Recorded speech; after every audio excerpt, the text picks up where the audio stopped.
Wherever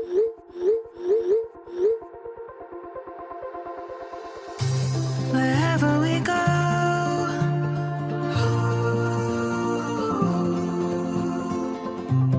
we'll always know.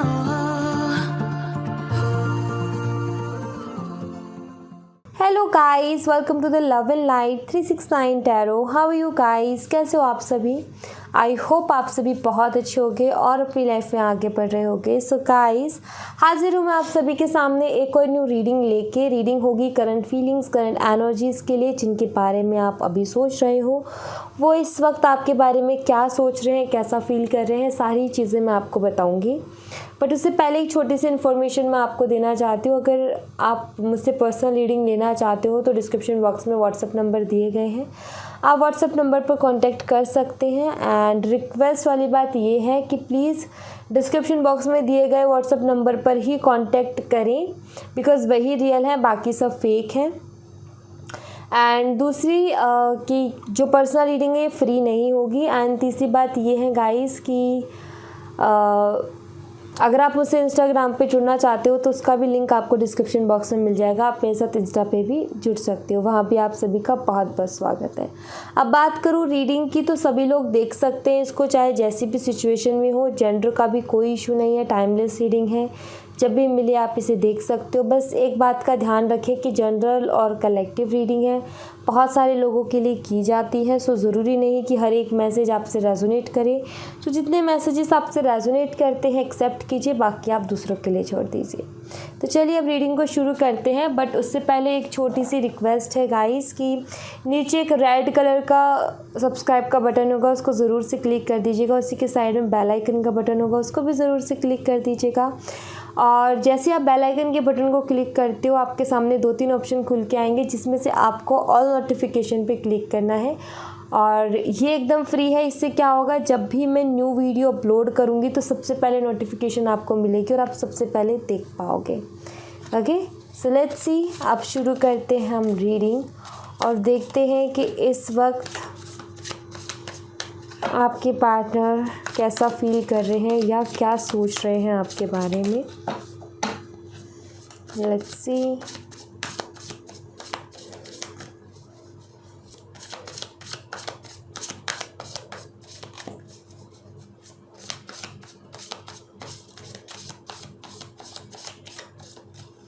सो पहला card है हमारे पास 9 ऑफ वॉन्ड्स का।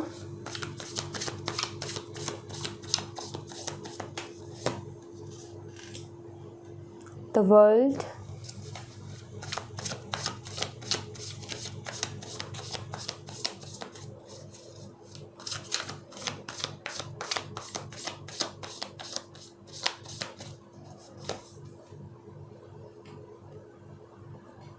Nine of Swords,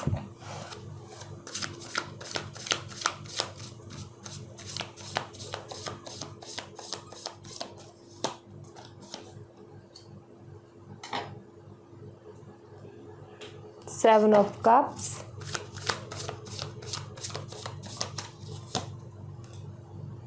Four of Swords. Okay.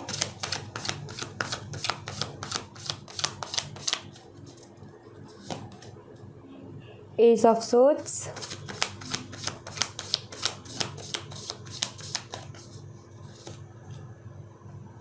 the Sun,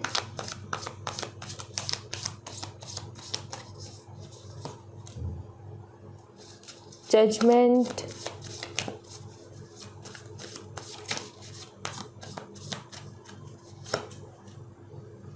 Five of Wands,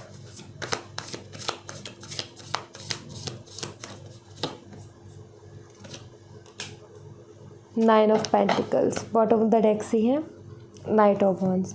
तो सबसे पहले मैं आपको साइन बता देती हूँ, जो साइन यहाँ पर मुझे दिख रहे हैं और जो साइन यहाँ पर अवेलेबल है। एक्चुअली यहाँ पर साइन है Leo and Gemini, Libra and Aquarius. उसके अलावा है Aries, Leo and Sagittarius. So ये साइन मुझे यहाँ पर दिख रहे हैं। मेष, सिंह, धनु राशि एंड मिथुन, तुला और कुंभ राशि। स्ट्रांगली ये साइन मुझे यहाँ पर दिख रहे हैं। उसके अलावा यहाँ पर साइन सारे ही अवेलेबल हैं, बट ये स्ट्रांगली थे जो मैंने आपको बताए। नंबर की बात करूँ 9, 21, 9 एंड 7, 4, 1, 19, 20, 5 एंड 8। तो नंबर 9 बहुत स्ट्रांगली है यहाँ पर। 9 नंबर बहुत स्ट्रॉन्ग नंबर है यहाँ पर। सितंबर का मंथ भी आपके लिए सिग्निफिकेंट हो सकता है, और अक्टूबर का मंथ भी आपके लिए सिग्निफिकेंट हो सकता है। जनवरी का मंथ भी आपके लिए सिग्निफिकेंट हो सकता है। फरवरी का मंथ भी मुझे यहाँ पर हाईलाइटेड नज़र आ रहा है। तो जो फरवरी है वो भी कहीं ना कहीं आपके लिए सिग्निफिकेंट हो सकती है। सो बात करूँ आपके पार्टनर की करंट एनर्जीज़ और फीलिंग्स के लिए, सो यहाँ पर सबसे पहले तो ये नज़र आता है कि आपके पार्टनर बहुत ज़्यादा कंफ्यूज हैं अपनी ज़िंदगी में, और बोर भी हो रखे हैं। मतलब कि अपनी लाइफ से बोर हो रहे हैं और ज़िंदगी में कंफ्यूज हैं बहुत ज़्यादा। लेज़ी सा फील कर रहे हैं। टायर्ड मतलब एक थकान नहीं महसूस हो रही है, एक्चुअली लेज़ीनेस, मतलब कि कुछ करने का मन नहीं कर रहा। थकान वकान नहीं है, कुछ करने का मन नहीं कर रहा, और बोरिंग सी लाइफ हो रखी है और बहुत ज़्यादा कंफ्यूज है। इस एनर्जी में दिखते हैं कि उन्हें नींद बहुत ज़्यादा आना, कि बार बार नींद आ रही है। तो वो चीज़ मुझे यहाँ पर दिखती है इनकी, कि आलस इनको बहुत ज़्यादा आ रहा है, बिकॉज इनको लाइफ बोरिंग लग रही है, इसलिए लाइफ में कुछ एक्साइटमेंट नहीं दिख रही। इसलिए इस रिलेशनशिप के लिए और आपके लिए ये कहीं ना कहीं कंफ्यूज है। ये मुझे दिखता है यहाँ पर कि राइट नाउ कंफ्यूज है, और कंफ्यूजन इस चीज़ में है कि स्टैंड लेना चाहिए नहीं लेना चाहिए। बिकॉज आई फील कि शायद यही चीज़ रही है, या फिर ये ऐसा कुछ हुआ जिसमें या तो इन्होंने आपके लिए स्टैंड नहीं लिया, या फिर आगे इनको आपके लिए स्टैंड लेना पड़ेगा। तो ये इस दुविधा में है कि इनको आपके लिए स्टैंड लेना चाहिए या नहीं लेना चाहिए। और अगर ये पास्ट में ऐसा हो चुका है तो इनका सोचना ये है कि इनको स्टैंड लेना चाहिए था या फिर नहीं लेना चाहिए था। मतलब कि क्या मतलब पास्ट अगर बीत चुका है, डिसीज़न ले चुके हैं, कर चुके हैं कुछ भी, तो भी इनका एक थॉट चल रहा है कि मुझे ऐसा करना चाहिए था या ऐसा करना चाहिए था। एंड अगर आगे कुछ ऐसी सिचुएशन बन रही है जिसमें इनको डिसीज़न लेने की ज़रूरत पड़ेगी इस रिलेशनशिप के लिए, और आपको आपके लिए स्टैंड लेने की, तो ये सोच रहे हैं कि मुझे स्टैंड लेना चाहिए या नहीं लेना चाहिए। दूसरी चीज़ मिसअंडरस्टैंडिंग मुझे दिखती है, लैक ऑफ क्लियरिटी मुझे दिखती है। कुछ चीज़ों में क्लियरिटी की कमी है आई फील, बिकॉज कुछ टाइम से ऐसा लग रहा है कि खुल के आप दोनों एक दूसरे से दिल की बातें नहीं कर रहे हो। आप इसलिए नहीं कर रहे हो क्योंकि वो आपको ठीक से टाइम नहीं दे पा रहे, तो आपका कभी वो मौका ही नहीं बैठता कि आप अपने दिल की बात कहो। और उनका वो बिना मतलब के, मतलब उनका कोई और ही रीज़न है कि वो अपने दिल की बात नहीं कह रहे, गोल गोल बातों को घुमा रहे हैं, आधी पर्दी बातें करते हैं, पूरी बात करते नहीं हैं, दिल में जो चल रहा है उसको नहीं बताते। तो lack of clarity and lack of communication यहाँ पर मुझे दिखता है। बातचीत में भी कमी है, क्लियरिटी में भी कमी है, ये यहाँ पर क्लियरली नज़र आ रहा है। राइट नाउ जैसे कि आपके पार्टनर का मन नहीं लग रहा है अपनी ज़िंदगी में, मतलब कि कुछ भी काम कर रहे हैं तो भी आपका ख्याल आ रहा है, बिज़ी होते हुए भी आपका ख्याल आ रहा है इनको। तो यहाँ पर ऐसा दिखता है कि आपके बिना इनसे नहीं रहा जा रहा, थोड़े से परेशान से मुझे दिख रहे हैं कि सोचते रहते हैं, पुरानी बातें याद आती रहती हैं, कभी कुछ नई बातें याद आती रहती हैं, कुछ ना कुछ लगा रहता है, कुछ ना कुछ ख्याल आता रहता है, कोई ना कोई बात जो आपके साथ हुई इनकी वो याद आती रहती है इनको। एंड दूर दूर से ये आपको देखते हैं, दूर दूर से स्पाई करते हैं, स्टॉक करते हैं, मतलब हिम्मत नहीं है पास आने की या फेस टू फेस आकर बात करने की। दूर दूर से सामने देखना है कि क्या चल रहा है लाइफ में, कैसे हो, तो वो चीज़ मुझे यहाँ पर दिखती है। एंड थोड़ा सा मिसिंग एनर्जी नज़र आ रही है यहाँ पर। वैसे नॉर्मली जैसे हमें किसी की याद आती है वैसे तो इनकी वैसी नॉर्मली एनर्जी दिख रही है, बट कभी कभी ये एनर्जी बहुत ज़्यादा हाई हो जाती है इनकी इमोशनल एनर्जी, यानी बहुत ज़्यादा इमोशनल हो जाते हैं। ये भी मुझे दिख रहा है काफ़ी बारी, ऐसा नज़र आ रहा है जैसे कि कभी कभी तो रातों में चलो ये ठीक है सो जाते हैं या जो भी होता है, पर थोड़ा रिलैक्स करते हैं, लेकिन अब ऐसा लग रहा है कि पिछले कुछ दिनों से ये ठीक से रातों में सो भी नहीं पा रहे। इनको बहुत ज़्यादा प्रॉब्लम हो रही है रात के टाइम में। इनको रात के टाइम में पुरानी बातें बहुत याद आती हैं। हो सकता है कि बहुत सारी ऐसी चीज़ें रही हो जो कि आप दोनों ने एक दूसरे के साथ जिए थे वो पल, तो आई थिंक वो याद आते हो। सो यहाँ पर वो 9 ऑफ सोर्ड्स का कार्ड बताते हैं थोड़ी सी एंजाइटी है इनको, परेशान है, कंफ्यूज है, डिस्टर्ब है, सो नहीं पा रहे ठीक से, मन और दिमाग एक जगह पर नहीं है, एक साथ हज़ारों थॉट्स आते हैं, हज़ारों बातें दिल और दिमाग में आती हैं एंड टोटली कंफ्यूज हैं, कोई क्लियरिटी नहीं है। सो यहाँ पर ऐसा दिखता है कि आपके पार्टनर अभी एक तरीके से ये हो गए एकदम मिक्स सी एनर्जी कि सब कुछ मिक्स है, इमोशंस, फीलिंग्स, कन्फ्यूज़न, एंजाइटी, सब कुछ मिक्स है इसमें, ठीक है। तो वो चीज़ यहाँ पर नज़र आती है एंड आप दोनों का कोई ना कोई साइकिल डेफिनेटली चल रहा है, क्योंकि यहाँ पर वर्ल्ड का कार्ड है जो कि बताता है कि ये जो सारी चीज़ें हो रही हैं वो इस साइकिल की वजह से ही हो रही हैं। सो यहाँ पर ये सारी एनर्जीज़ दिख रही हैं, बट उसी के साथ कुछ एनर्जीज़ और भी मुझे यहाँ पर दिख रही हैं एक्चुअली। यहाँ पर ना ऐसा दिख रहा है जैसे कि आपका पहले इन पे क्रश रहा है, काफ़ी टाइम से क्रश रहा है। आपने पहले जो है इनको दूर दूर से देखा, इनको ऑब्ज़र्व किया आपने एंड बहुत टाइम से स्पाई करने के बाद, बहुत टाइम से ये रखने के बाद कि हाँ मुझे लड़का पसंद है या मुझे लड़की पसंद है, उसके बहुत टाइम बाद आपने जाकर के अपने दिल की बात उनसे बोली थी। आई थिंक आपने खुद ने ये फर्स्ट स्टेप उठाया था, आपने उनको बोला था, बट उन्होंने उस टाइम पे आपको कोई क्लियर जवाब नहीं दिया। उन्होंने बोला कि अभी मैं सोच रहा हूँ, सोच करके बताता हूँ, कुछ इस तरीके का। बिकॉज़ यहाँ पर वो चीज़ दिखती है कि उन्होंने टाइम लिया सोचने के लिए, आंसर देने के लिए, बट बहुत ज़्यादा टाइम ले लिया, उसका आंसर नहीं मिला, जिसकी वजह से आप परेशान हुए। एंड आई फील कि आप प्यार तो इनसे बहुत करते थे बिकॉज़ ये आपको बहुत पसंद थे। सो इनके सपने देख करके ही उठना, देखते देखते ही सोना, तो आप बहुत ज़्यादा इनके बारे में सोचने लगे थे, ओवरथिंक करने लगे थे, बट इनकी तरफ से कोई कहते हैं ना कि कोई जवाब ही नहीं आ रहा, तो कोई क्लियरिटी नहीं मिल रही थी आपको, आप कंफ्यूज थे इनकी तरफ से। आपने मैनिफेस्ट बहुत किया है, प्रे बहुत किया है, लेकिन आई फील कि कुछ ज़्यादा मुझे ऐसा दिखता है कि आपके फेवर में नहीं आई चीज़ें, ऐसा मुझे दिखता है कुछ लोगों के लिए।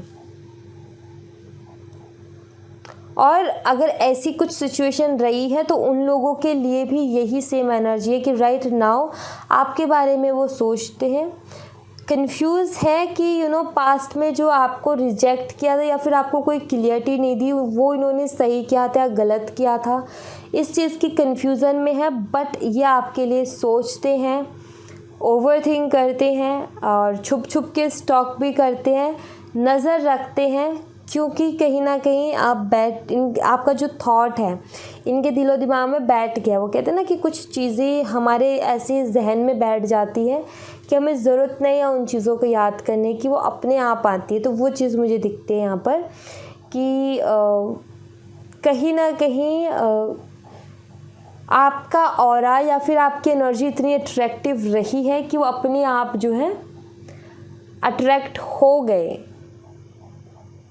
और आज जो है ये फीलिंग्स है उनके दिल में आपको लेकर के, तो वो चीज़ दिख रही है यहाँ पर। सो क्लियर एनर्जी तो यहाँ पर नहीं है, वही कंफ्यूजन वाली एनर्जी है और वही है जो कि इतने टाइम से चलती आ रही है। एक्चुअली कंफ्यूजन से निकलने के लिए इंसान को हिम्मत रख के एक डिसीज़न लेना होता है, जो कि ले नहीं पा रहे हैं। अटैचमेंट है आपसे, बहुत ज़्यादा अटैचमेंट है, ये यहाँ पर क्लियरली दिख रहा है कि लगाव है, कम्युनिटी, एक अपनापन सा महसूस होता है इनको, और फैमिली इश्यूज़ भी हो सकते हैं आप दोनों के बीच में, वो भी यहाँ पर मुझे दिख रहा है। Deceit, okay,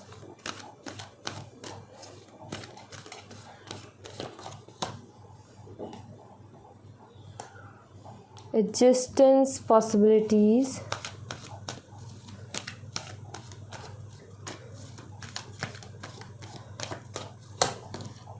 door to romance, okay, bottom the deck से गॉडेस ऑफ द मून। सो यहाँ पर कुछ ऐसा है कि ये प्यार आपसे बहुत करते हैं एंड काफ़ी अटैचमेंट भी है आपसे, रोमांटिक फीलिंग्स भी बहुत ज़्यादा हैं आपके लिए, एक अपनापन भी आपके साथ महसूस होता है, बट ऐसा लग रहा है जैसे कि इनका कोई फैमिली मेम्बर इनको धोखा दे रहा है, ठीक है, कोई इनका बहुत करीबी, जो कि कोई भी इंसान ये नहीं सोच सकता कि ये मुझे धोखा दे देगा, बिकॉज़ वो इतना करीबी है, इतना इनका शुभचिंतक है और बहुत अच्छी उसने इमेज बनाई हुई है, जिसके पीछे छुपा हुआ जो भी असली चेहरा है वो नहीं दिखता। सो आई फील कि उसकी वजह से जो है बहुत ज़्यादा प्रॉब्लम्स आ रही हैं, कोई है क्योंकि अपना ही जो कि धोखा दे रहा है, जिस पर ये बिलीव करते हैं, एंड ये चीज़ इस रिश्ते के लिए ठीक नहीं है। आई फील कि अगर कोई कन्फ्यूज़न इनको बनी हुई है तो हो सकता है कि उसी तीसरे पर्सन की वजह से बनी हुई हो, बिकॉज़ तीसरा पर्सन एक नई एक होता है ना कि इंसान के दिमाग में कोई वहम ही नहीं है, इंसान सिर्फ जो मिल रहा है, जो चल रहा है उसके साथ चलता जा रहा है, लेकिन कोई तीसरा आके कान भरता है, उसके मन में अलग अलग तरीके के वहम भरता है, अब उसको वहम हो जाता है। सो कहीं ना कहीं वहम कुछ भी नहीं करने देता है, जो हमें एक गलत फहमी हो जाती है किसी चीज़ के लिए, जब हम कुछ गलत सुन लेते हैं, समझ लेते हैं कि ये चीज़ अच्छी, जैसे कि बहुत लोग कहते हैं कि काली बिल्ली अगर रास्ता काट जाए तो फिर जाना नहीं चाहिए, थोड़ी देर रुक जाना चाहिए वरना अच्छा नहीं होता है। क्या है, ये एक वहम बिठा दिया हमारे दिमाग में, हमारे दिल में। सो वैसे ही कहीं ना कहीं वहम डाल देना, जिसकी वजह से इस रिश्ते को लेकर के आपके पार्टनर का कंफ्यूज हो जाना, और उनका ये सोचना कि इस कंफ्यूजन में अब मैं कैसे एडजस्ट करूँगा, इस कंफ्यूजन को अब मैं कैसे सॉल्व करूँगा, कन्फ्यूज़न में उलझाए रखना, जो कि इफ़ेक्ट डालता है रिलेशनशिप के ऊपर, और उस इफ़ेक्ट की वजह से क्या होता है, रिलेशनशिप ख़राब होता है। जो अटैचमेंट है, अटैचमेंट देखो अगर सोल लेवल की होगी तो कोई ख़त्म नहीं कर सकता, बट मिसअंडरस्टैंडिंग तो आ ही जाती है रिश्ते के अंदर कि वो पहले तो मुझे टाइम दे रहा था या दे रही थी, अब अचानक से क्यों नहीं टाइम दे रहा है, अब क्यों नहीं उस तरीके का है, हमें क्या पता, ठीक है, आपको भी क्या पता कि वहाँ उनके साथ क्या हो रहा है, वो किसी तरीके के वहम पाल करके बैठे हैं, कंफ्यूज हैं, उसका सल्यूशन निकालने में लगे, अब वो बोल भी नहीं सकते, बता भी नहीं सकते, और सारी जो है प्रॉब्लम्स वहीं से क्रिएट हो रही हैं कि उनके मन में वहम दे दिया गया, वो कंफ्यूज है, उस वहम से निकल नहीं पा रहे हैं, और यहाँ पर चीज़ें, रिलेशनशिप में चीज़ें ख़राब हो रही है। तो वही चीज़ है कि ये जो लोग हैं ना, जो कि ये प्रॉब्लम्स क्रिएट कर रहे हैं, ये भी कहीं ना कहीं साइकिल के अंदर ही हैं, बट इट्स ओके, जैसे ही साइकिल एंड होगा तो ये चीज़ भी ख़त्म हो जाएगी, डोंट वरी। एंड इससे एक चीज़ पता चल जाएगा कि आप दोनों का रिश्ता कितना मजबूत है, एंड आप दोनों के रिश्ते में इतना कुछ होने के बावजूद भी कितना एक दूसरे पर विश्वास रख पाते हो, ये भी देखने लायक होगा, बिकॉज़ बहुत ज़रूरी है कि पता चले कि हम एक दूसरे के ऊपर, चलो मानो कि ठीक है हमारे साथ हम किसी के ऊपर अंधा विश्वास नहीं कर रहे हैं, और सामने से हमें ये दिख रहा है अपनी आंखों से कि भाई इस इंसान ने तो मेरे साथ बहुत बुरा किया, ठीक है, हमारे मन में गुस्सा है, बट जब वो इंसान लौट कर आता है तो क्या हम उसको सुनते हैं, उस पॉइंट पर जज किया जाता है कि ठीक है उसको अपनी ज़िंदगी में दोबारा जगह मत दो, बट एटलीस्ट हम उसका एक सुने तो सही कि वो कहना क्या चाहता है, वो अपनी कौन सी बात कहना चाहता है। अगर उसके पास प्रूफ होगा तो हम विश्वास करेंगे, प्रूफ नहीं होगा तो नहीं करेंगे। बट एक होता है ना कि चलो ठीक है, एक बार इसको अपनी बात रखने का मौका देते हैं, तो वो चीज़ कहीं ना कहीं इस रिलेशनशिप में परखी जाएगी, देखी जाएगी उस चीज़ को कि मैच्योरिटी आप दोनों के अंदर कितनी है, क्योंकि मैच्योरिटी से ही अंडरस्टैंडिंग आती है। सो ईगो की जगह मैच्योरिटी कितनी आई है, क्योंकि ईगो ये कहेगा कि मुझे तो उस इंसान की शक्ल नहीं देखनी, उसने मेरे साथ ऐसा किया, मुझे तो इंसान का नाम नहीं सुनना, ऐसे ऐसे ईगो ऐसी बातें करता है। एंड मैच्योरिटी क्या बात करती है कि एक बार सुनो तो सही कि वो क्या कहता है। अगर उसके पास प्रूफ होगा तो एक्सेप्ट करूँगी, नहीं तो कह दूँगी क्या मैं पागल हूँ जो मैं तुम्हारी बात पे भरोसा करूँ, और क्यों करूँ। सो वो है एक मैच्योरिटी कि ठीक है, उसको एक मौका तो दिया। और ईगो क्या होता है कि मुझे तो उससे बात ही नहीं करनी, शक्ल ही नहीं देखनी। तो ईगो गुस्से को भी लाता है। ईगो देखोगे तो बहुत सारी अलग अलग चीज़ों को लेकर के आएगा जो कि नेगेटिव है। मैच्योरिटी भी बहुत सारी चीज़ों को लेकर के आएगी, लेकिन कहीं ना कहीं वो अच्छी है हमारे लिए। सो मैच्योरिटी और ईगो में थोड़ा इतना सा ही फ़र्क है। एंड